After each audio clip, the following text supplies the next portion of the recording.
আলহামদুলিল্লাহ, সুন্দর প্রশ্ন।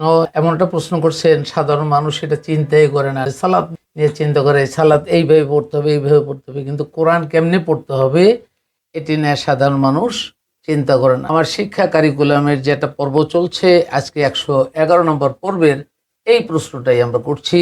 কোরআন তেলাওয়াতের নীতিমালা কি? কোরআন তেলাওয়াতের নীতিমালা অনুসরণ না করলে সালাত হবে কি? সালাত প্রতিষ্ঠা করা যেমন মানবের উপরে আল্লাহর পক্ষ থেকে সরাসরি আদেশ এবং ফরজ, ঠিক তেমনি কোরআন বুঝে বুঝে তেলাওয়াত করাও মানব জাতির জন্য সরাসরি আদেশ এবং ফরজ। অথচ কোরআন বুঝে তেলাওয়াত করতে না জানলে যে সালাত প্রতিষ্ঠা হবে না, এই সহজ জ্ঞানটুকু মানব মনে যাতে ধারণা করতে না পারে, সেজন্যই সেই মহাপ্রতারক ইবলিস সালাত প্রতিষ্ঠা করাকে সালাত আদায় করা রূপ দিয়ে সালাত আদায় করা এবং কোরআন তেলাওয়াত করাকে থেকে আলাদা করে দিল।